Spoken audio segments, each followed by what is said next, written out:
So we want to welcome all of you back to this amazing panel. This is the Niche Breadfruit Products Market Opportunities panel discussion.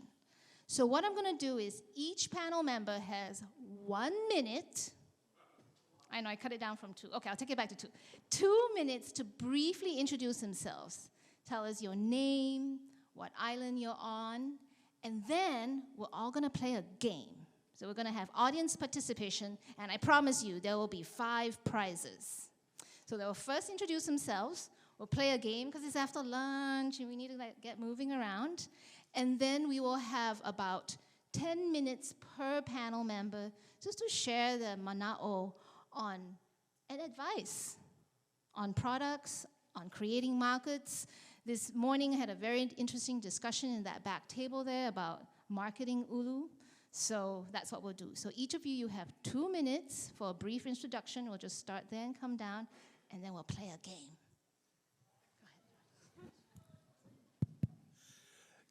Good afternoon. Aloha alakea. My name is John Cadman. Excuse me. And by the way, thank you for that wonderful lunch, Kyle. That was amazing. You undersold it, so I was very happy with that. Yeah, I'm the owner and founder of the Maui Breadfruit Company, Pono Pies, Maui Ulu Hummus, and then those are our main 2 products. Based on the island of Maui, we ship our products island-wide now.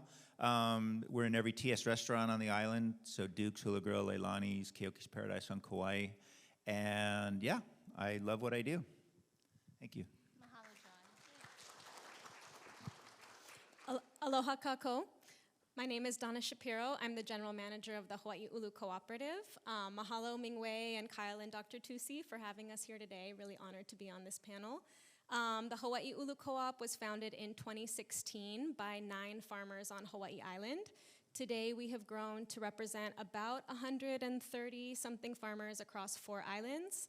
We have 2 main manufacturing facilities. Our larger facility is in Kona. Our smaller facility is in Hilo. And then we partner with a number of other facilities across the islands, one on Maui and one on Oahu currently. So we make a whole bunch of products. Our main product line is frozen. And John actually helped us get into that product line, which we'll share more about later. So I'll keep the mic moving. Thank you.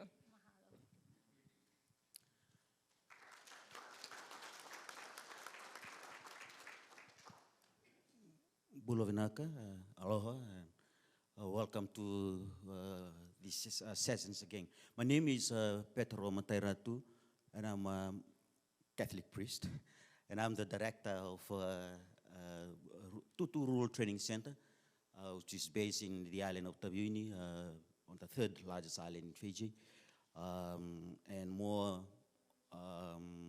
banking on rural farming for youth. Mainly focus on kawa and taro, and breadfruit is mainly just a newly commodities that we ventured into. More focusing on the training of young generations of young farmers. So big shout out to all the young or the youths who are out there who have interested in agriculture.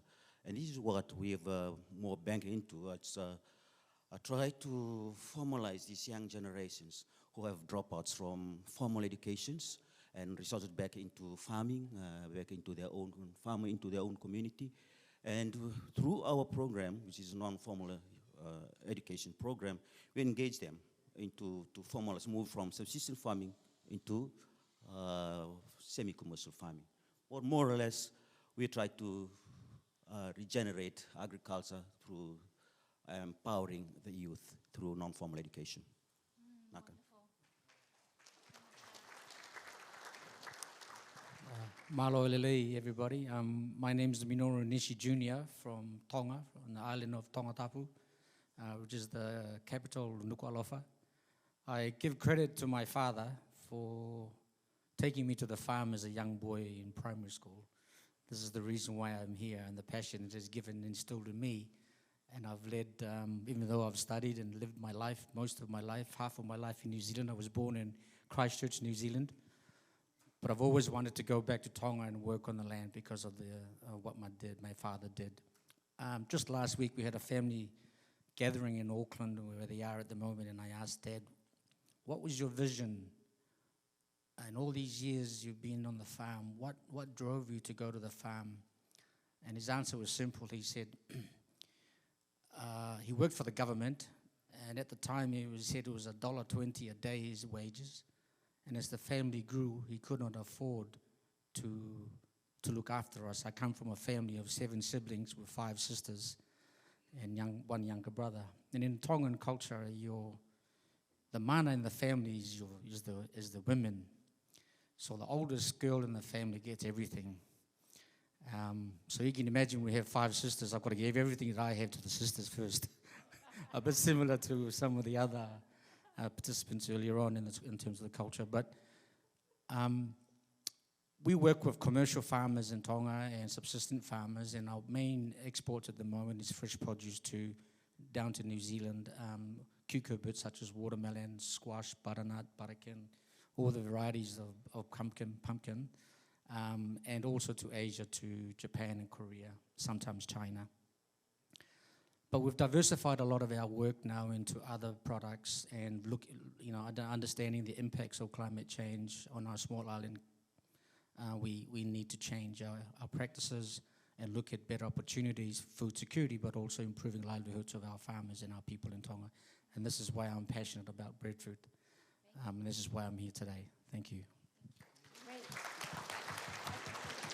All right, so really the focus are our panelists. And so the prompt I gave them is really advice, maybe advice on starting out, advice on how to create these products.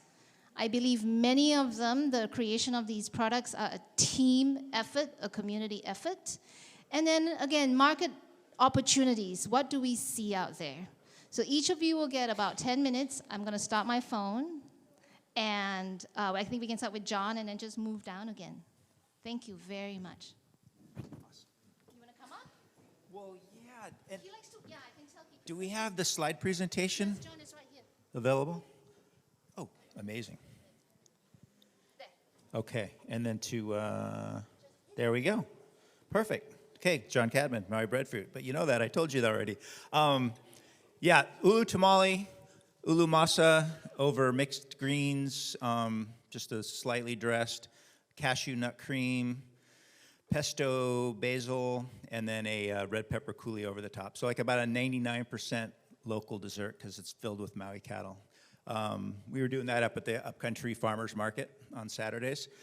It was using way too much ulu. We were selling too many of them, so we had to stop. But all the vendors up there asked when we're coming back. But hold on, let me check my watch so I don't go over.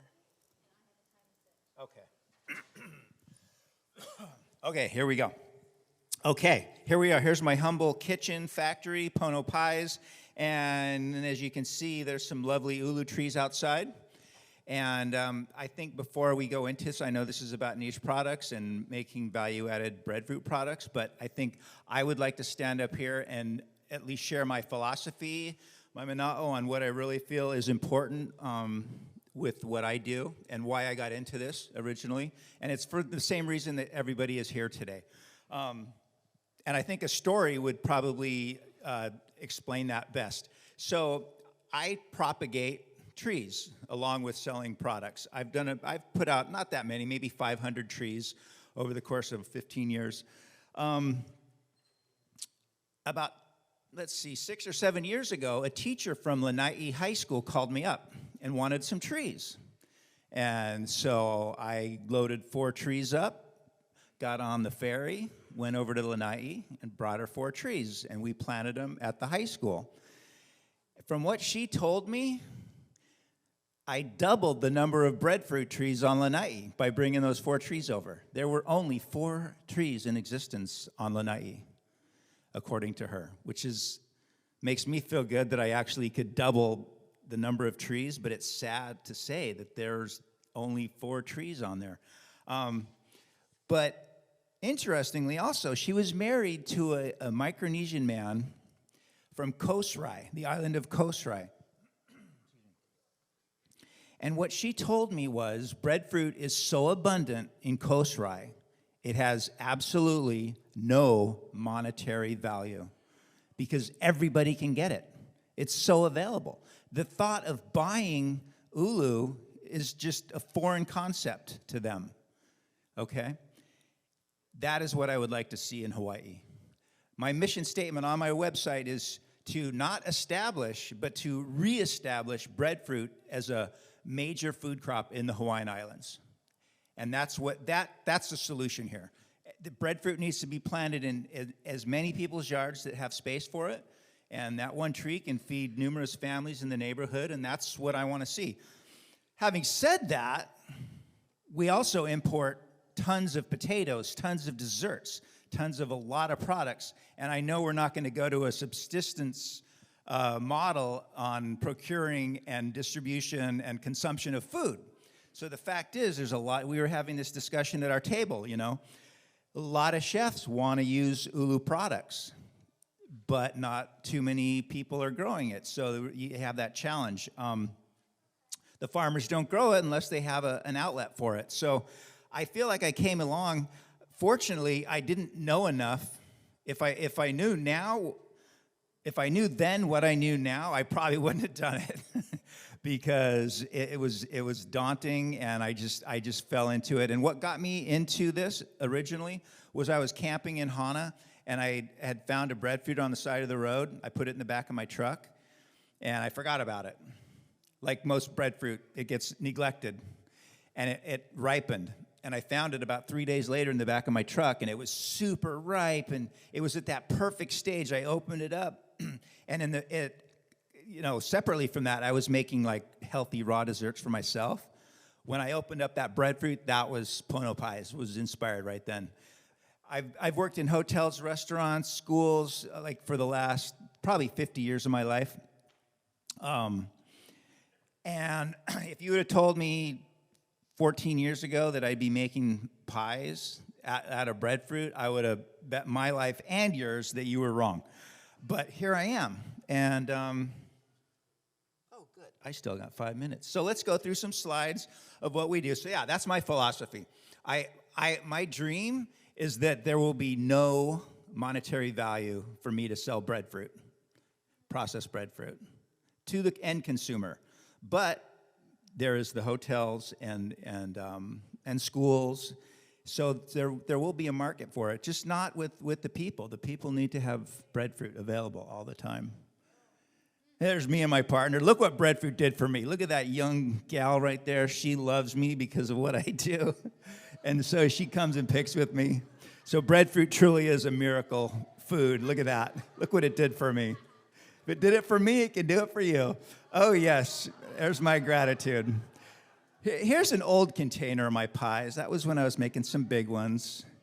Those are some restaurant size. The little ones I sell, those you can find on Oahu. They have them at Whole Foods Kahala. I could get in the wedding cake business. I've done that for a few friends. It's nice, a couple different size ones. Another little wedding cake. There's the front reach in at Whole Foods on Maui. That whole bottom shelf used to be mine. They're in a different spot now. There's a coffee chocolate little swirl. Oh, there's ulu curry. I did that in an event. I'll show you another big event we have on Maui. This is probably my best idea yet. 100% local mosquito punk. Look at that. And everybody knows, right? Well, probably most of you. For those that don't, you dry out the male breadfruit flower, and it burns like a mosquito punk. And it's super effective in repelling mosquitoes. I went out in the forest, cut some bamboo down, made the little legs out of it, glued some rocks in there. That was pretty cool. So I sold that at La Ulu, which is our Ulu event. Oh, wait, let's go this way. Oh, yeah, this picture speaks volumes. This speaks volumes, right? This is sadly what you see in the store when people try and sell breadfruit in a traditional setting, right? Breadfruit does not behave in our normal process of production, harvesting, distribution, and selling, right? Sadly, look, one is way overripe, some are green, and that's why, value-added products are so important to breadfruit, and also the processing, which is what Dana has really excelled at, processing the ripe fruit, so we have it in the off-season. There are some of my trees that have grown out. That's actually, we sold half of those to Hana Ranch, by the way, which is nice to see that there's somebody, there's Mr. Ulu there. And these are some crackers I'm working on. Actually, we had some samples up there today. So this is actually ulu crackers made from blending up ulu and then mixing in seeds and like chia and flax.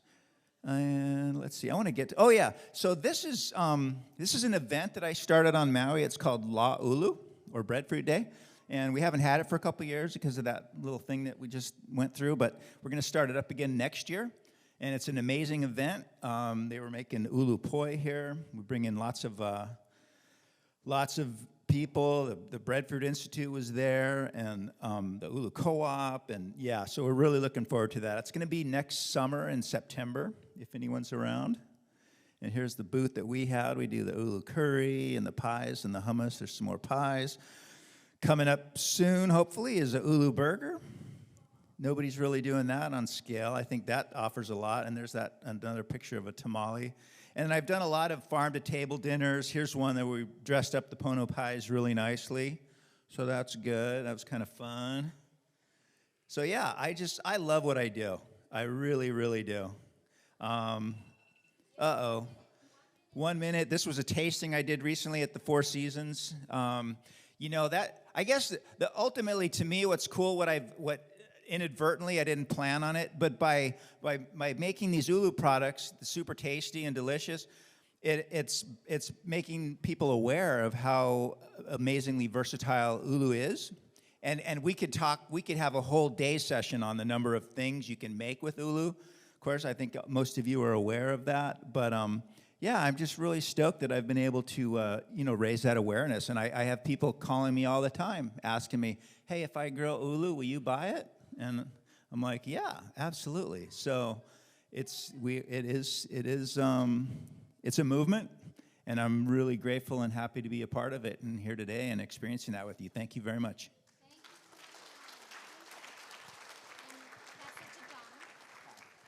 So thank you so much, John. Very inspired by that mosquito punk. So it's not only just food products. And just remember what Uncle Kalani said earlier today. Yeah, he mentioned things that were not food products. Now we'll have Donna Shapiro from the Ulu Co-op. And I have I'm very attached to the Ulu Co-op. So I'm very, very happy to have her here and their wonderful work. And so thank you so much, Donna. Thank you, Mingwei, and thank you, John. I feel like after your amazing presentation, I really don't have to say anything, so thanks for doing such a great job. John is a really long-time mentor of me personally, and the Ulu Co-op as an organization. I sort of think of him as like the grandfather of value-added ulu products in Hawaii. He's really pioneered the way, blazed the trail for many of us to follow. So I don't have any slides, so I'm just going to sort of talk story here from the table. When the Ulu Co-op was formed in 2016, as I mentioned, our mission was and still is today to revitalize ulu as a viable crop and dietary staple. And I would add to what John said about wanting to see an ulu, every place that one can be in Hawaii, like it is in some other parts of the Pacific, and add to that I don't think that's mutually exclusive from the possibility of ulu being a viable crop for farmers, because I think that we really need both. We want ulu to be on school menus and on restaurant menus and on grocery store shelves in many different ways. And oftentimes, it's not viable for the individual to do all the value-added production at home, especially because ulu presents, in addition to many wonderful opportunities for value-adding, two big challenges. One, it is highly seasonal, even though we often do see more than one season a year. And two, it has a very low shelf life, right? When you harvest an ulu tree and you leave it in the back of your truck, in a couple of days, the fruit is not the same fruit that you put in the truck 3 days before. And so your plans for what you're going to do with it in the kitchen have to change. And so it has been with our own experience developing value-added products. When the co-op formed and the 9 founding farmers came together, they shared a vision for ulu to be prominent again in Hawaii as a food, and they recognized that individually they couldn't do it on their own, and that they had to work together. And that's why they formed the co-op. And so the co-op has taken on really all the value-added production for them so that they can focus on farming. And the co-op's real goal, and I think what it has committed to over the last 6 years, is providing a guaranteed market outlet and a stable price. We've had an open door policy for ulu, not for our other crops, but for ulu because it's special, that we never turn ulu away from our members, from our farmer members. So even if we don't have a market for it, we accept it, and then we figure out how we're gonna process it, how we're gonna market it, how we're gonna educate the community about eating it. Because for many people in Hawaii today, ulu is unfamiliar.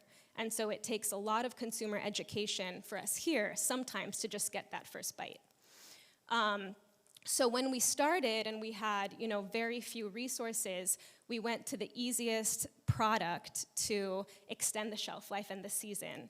And that was what we called at the time minimally processed quarters. Now we call it recipe-ready ulu, so we've learned how to market things a little bit better. But it's really just the simplest preparation that many of us do at home. Peeling it, cooking it, in our case we steam it, coring it, cleaning it, and then freezing it, so it's available all year long. For the first few years, we only sold that wholesale to institutions, hospitals, hotels, chefs, and then a couple of years ago, we developed a retail product that's now in grocery stores all around the state. John, do you remember when we flew you to Kona to teach us how? He taught us.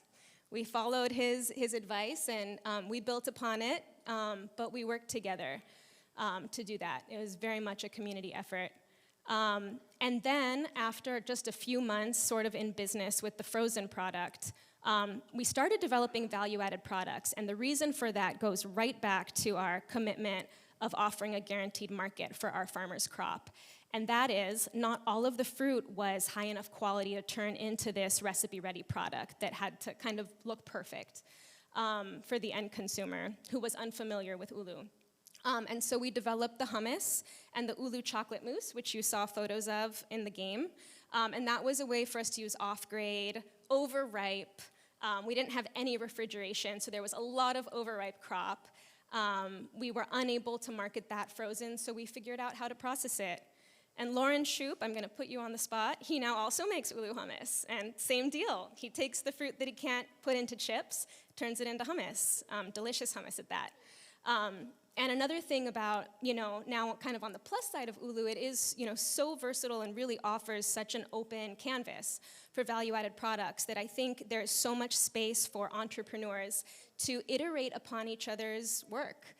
John's hummus and our hummus and Lauren's hummus is all really different. It all uses different ingredients, it's different colors. We're in different stores, but even side by side on the shelf, I think that they strengthen each other. So that's another great thing about ulu. And then finally, our last couple of products. Recently, we started making ulu flour, which, I don't have to tell this room some of the benefits of ulu flour. But we really don't have enough fruit to turn into flour. We don't have enough supply even for our frozen products or our value-added products to fulfill local demand.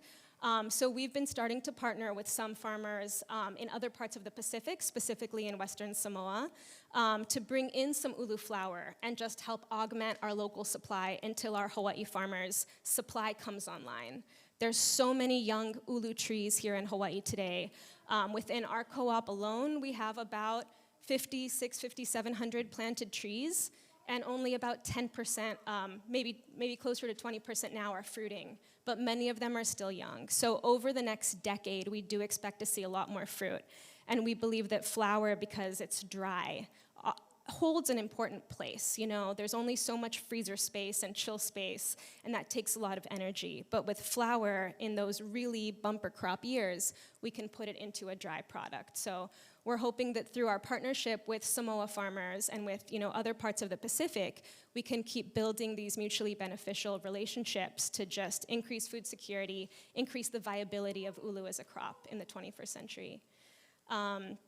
And the final product that I'll mention, do I have another minute? Yes, you do. Okay, since this is a product panel, is our baby ulu pickles, which we actually now call marinated baby ulu because they're not crunchy enough to be pickles. So we've made that decision. This is a product that we've been working on for years and years. And the reason that we've developed that is because oftentimes the fruit will, you know, fall early from the tree before it's fully mature. And at that stage, ulu can still be consumed, as most of you probably know, and it's kind of artichoke-y and delicious, but it doesn't always happen. Some years the fruit stays on, some years it drops. So we finally found a fermenter, a master fermenter in Kona who's partnering with us to make pickles, or sorry, marinated baby ulu, similar to marinated artichoke hearts. And those should be coming out in the next few weeks, so we're really excited about that. But just kind of final tips and advice, you know, I'd say ulu really needs to be preserved in some way, which, again, I feel like I'm preaching to the chorus here. Everybody here probably knows that. And then the fact that it goes through its maturation and is a totally different product from a culinary standpoint, all the way from just a baby fruit maturing out of a flower until it's soft and sweet and fragrant. It goes through you have 4 different products right there that you can make. And so really honing in on the maturity stage you're looking for, and then if you can, develop a line that can capture it at different stages so that you are not, you know, so that you're able to utilize all of your crop because it does mature so quickly. You know, and finally, I think for farmers, having that value chain integration is so important because for farmers really trying to grow their crop and manage their land, they often don't have time in the day to do all the value adding on their own. So these farmer organizations, these wonderful value-added producers that partner with farmers are a key part of the equation for value chain development. Perfect. Thank you so much.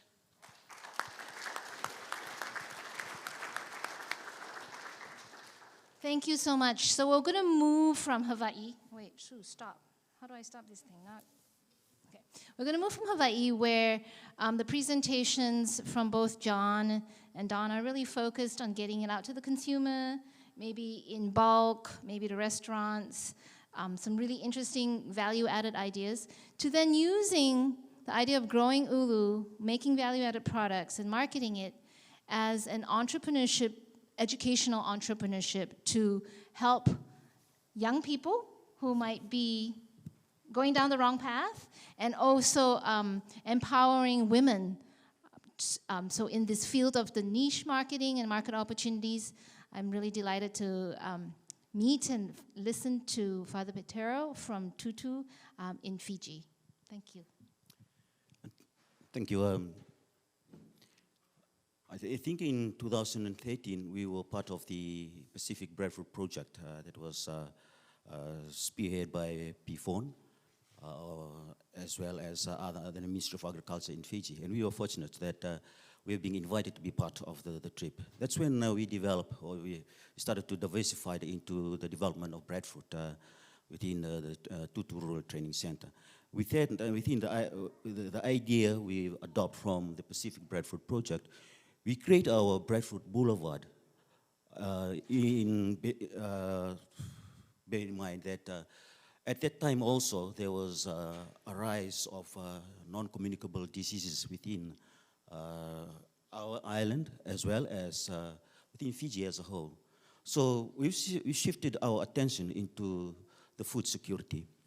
From the island where I worked, the lifespan for men is 45 years, and for women it's 60. Developing the breadfruit as a food security, we want to change the diet of our participants engaging the development of breadfruit into the diet as staple food. With that, we bear in mind also that the locals need their attention.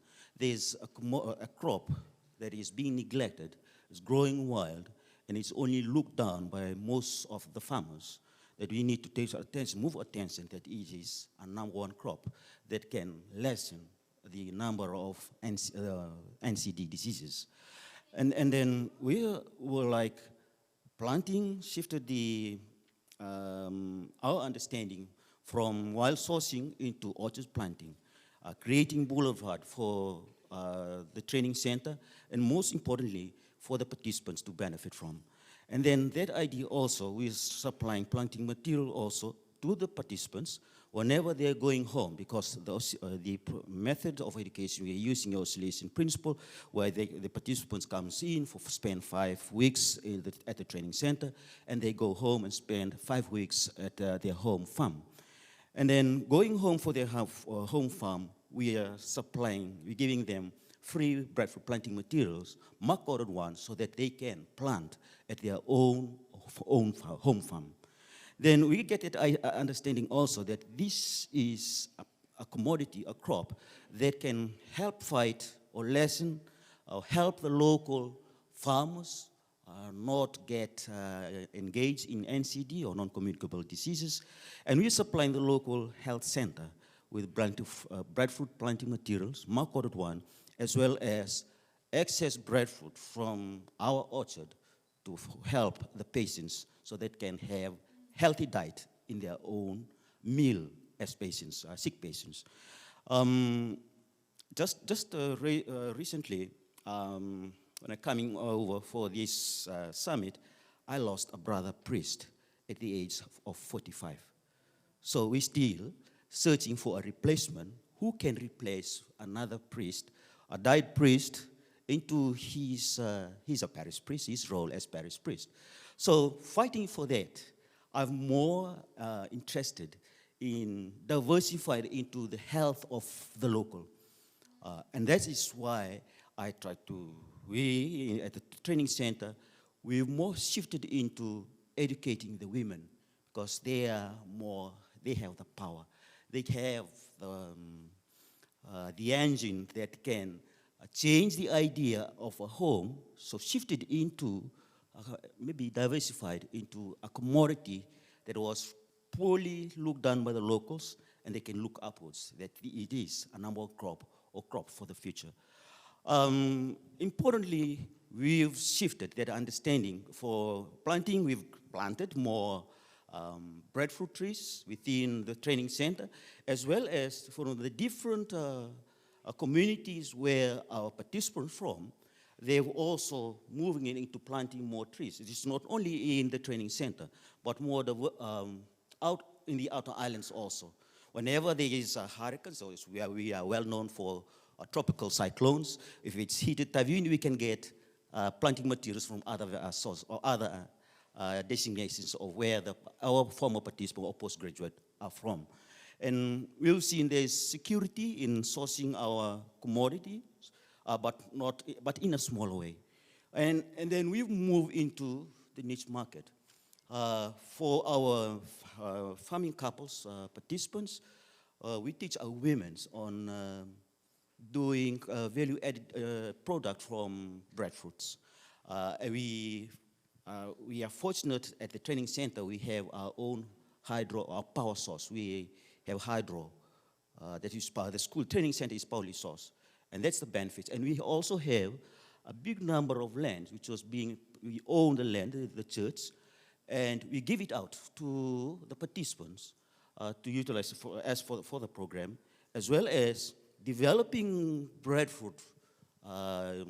We dried it using the hot air dryer, and then we made breadfruit flour out of it, as well as the cheap material. We've made breadfruit chips out of it. With it, we are targeting the local schools. We don't really move to really commercialize it, but we just want to change the idea of go local first and have nutritious food supply for the locals' canteen, as the government of Fiji is banning all snacks that coming into the local canteen, and that's where we find an opportunity to get our market. Our price, there's pictures of me. I've sent it over, but don't bother. We load on the packaging of the breadfruit chips because the pocket money, the primary school students in Fiji, will be minimum of 50 cents. That will be the big one. So 50 cents Fijian. And we packed so that they can achieve that packet of chips for their recess, for their lunch, even away from buying bongo or other snacks. That we are trying to fight on lessening the amount of NCD that is on the rice. At the same time, develop chips, flour that can supplement the family diet. We haven't gone far, but it's only those who call for breadfruit flours. There's only one bakery that we are working with. We are supplying breadfruit flour, but more importantly is to the local. The children, we're targeting the children as well as young farmers who are planting more breadfruit. That's why we're disseminating more planting materials to our postgraduate participants. Thank you.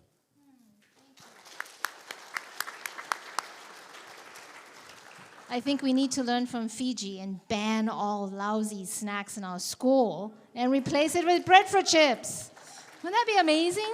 I mean, you've seen what our children eat, right? Those things that turn your fingers orange and yellow. Anyway, last but not least, I'm really excited to have Minoru share with us.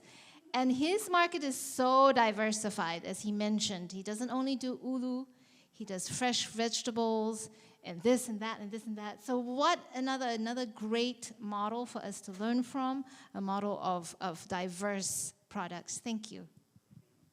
Thank you, May. In Tonga's case, we were very fortunate back in 2011 when we got approached by Tokyo University of Agriculture. It's the single biggest private sector university in agriculture in Japan. The team leader was Dr. Sugahara, and she knows Dr. Ragon here. And she was here at the Breadfruit Institute, I understand, for a year. And she must have known that the breadfruit was the tree of the future in terms of food security. So she came across the Pacific, went around the islands and searched for a partner to work with. And out of the Pacific Islands, she chose the Kingdom of Tonga, which we were very happy with. We formed a tripartite partnership, and I introduced them to a local NGO called Māori Tonga Trust, who is also a member of PIFON. And we started the work on breadfruit for 3 years, funded by the university. At the end of the third year, we realized that there was more work needed to be done in breadfruit. So we applied as a group to JICA, which is the Japanese aid organization. It was the first time I've been told that they've been able to work directly with the private sector in agriculture. The partnership's still going to date. We finished our project in January of next year, and we're looking at potentially extending. We've gone the other way. Rather than starting easy with easy products like our colleagues here at the table, we went the difficult path by going through to the Rolls Royce of trying to make flour. We understand that there's going to be, in terms of breadfruit, that there has to be a multitude of marketing and products, that you can't just go flour. You've got to do a bit of fresh, bit of frozen, and this and that. The difficulty for Tonga right now is energy. Most of our Pacific Island countries face the same debacle, that energy cost is so high. So in Tonga, we've been glad that we've got some part funding from IFA through PIFON to construct and install a 110 kVA solar plant in Tonga to reduce up energy costs for production, for processing, whether it's for fresh, frozen, or dried. We hope to have this commissioned by March of next year. The products, in terms of products that we make currently, we export frozen. We're currently harvesting now for frozen breadfruit to Australia. It's a niche market. We use turmeric and we blanch it, and it's very sought after. The container's pre-sold. In terms of the flour, we took it to market last year in New Zealand just to test the market to see what the feeling is in New Zealand and Australia. I sent a sample to New Zealand, had some recipes. We make really nice gluten-free flour, breadfruit brownies. Really, really nice. When I sent the photos, I sent a photo of our packaging up here with a 500-gram flour to Australia. As soon as the office in Australia got it, they called me back and said, "We want 2 containers of your flour." I laughed, and I said, "Come back in 2 to 3 years, maybe I have something for you." One of the difficulties is production, and as we all know, we live in a small, isolated island. So what we've done is we've distributed to date about 140,000 trees to all our Pacific Island neighbors in the group in Tonga through the NGO. I can't do it alone, so this is another demonstration of strong partnerships and the importance of collaboration. So they do the community outreach work and the empowerment, the training, and in turn they supply the facility for evaluating or for fresh exports. The other thing we work with in Tonga is the hospital. So one of the key objectives of our project is similar to what Father Petero is doing in Fiji with the government, is trying to address the health issues of our people with NCDs. And so we've been working with the hospital in Tonga to introduce the breadfruit, and they are now cooking that in the hospitals, especially for people with diabetes. Changing the diet, changing the way they cook the meals. And the dessert you saw here today, the whaikakai mei, our traditional method of making it, it takes 2 to 3 hours to actually make the dessert. And the sauce you saw there was a caramel sauce made out of coconut. Using the flour, we've been able to make it. It's taken us quite a long time to fine-tune it, but we can make it in 20 minutes, the whaikakai. So it's very well sought after in Tonga. When we go and try and tastings in supermarkets and we start to introduce it, we're selling it in the supermarkets now. They don't want to take the flour. They just want to buy it ready to eat. So convenience is a big thing. But the cost is so high of making flour. So I think reducing the energy cost, increasing the production for our farmers. We've got an orchard that we're putting in already, and also backyard farming, trees in households around the island, and also agroforestry is the way to go forward. So a combination of orchards and backyard. We've done a study in Tonga, and we've found that 70% of the fruits just waste on the ground. Having said that, we've done research and worked and asked the question to some of the bread bakeries in Tonga, and they said in the breadfruit season, when the breadfruit season is harvested, their sales of bread is reduced by 90%. I couldn't believe it at first, but then I asked them again, "Were you sure you're telling me the right number?" to the owner of the bakery, and he said yes, up to 90% of their imported wheat bread that they make in Tonga and sell is reduced. But even having said that, even that is telling us there's still a lot of wastage, being 70% of the fruits on the trees, and on average about one tree makes 200 fruits. That's a lot of wastage. So I'm really encouraged and inspired by what I've seen today with John Cadman and his hummus and the pono pie. That's really something that we could try and do and maybe freeze them in Tonga, because it's very difficult. One of the challenges is getting them from the source to our factory. So we're now doing a feasibility study how we can maybe put processing plants around the islands and maybe drying it using solar technology. I know there's something like that in Fiji. So we're trying to learn and share information and technology between ourselves to try and improve what we're doing. But that's some of the stuff that we're doing in Tonga at the moment. Thank you.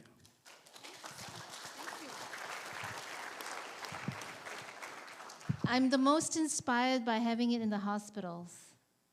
That's just That's another route. That's another idea we need to borrow from Tonga.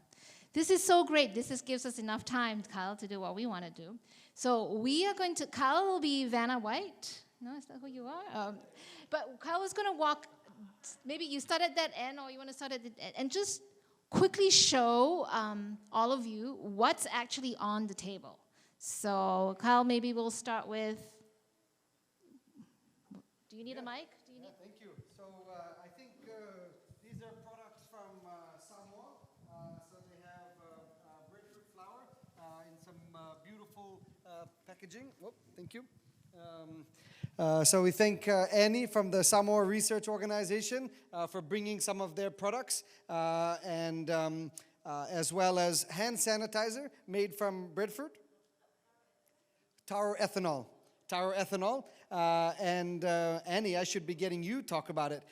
We have also whiskey made from taro. Yeah, thank you. So Samoa has definitely been an innovator, and we miss very much. Samoa used to make a mainstream beer from breadfruit that no longer is there. But so they have brought a number of products, both taro and breadfruit. And we want to go through this quickly because then we're going to give it all away. And I hope everybody got a chance to try the pono crackers from John and the pono pies. Thank you for bringing that.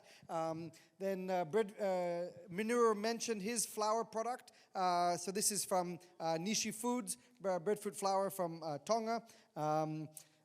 We have a cool product from our friend from Kauai who made breadfruit noodles, and in this packaging over here. So thank you for sharing that.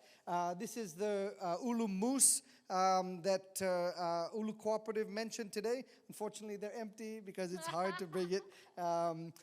We've got some cookbooks. We have two breadfruit products. One is the straight breadfruit flour, and the other one is the baking mix, which is half-half, right? Is that correct? Oh, 5 ingredients. Okay, so ready to go. And then I hope you guys got your Ulu vodka. But here's another one that's infused with ginger and turmeric.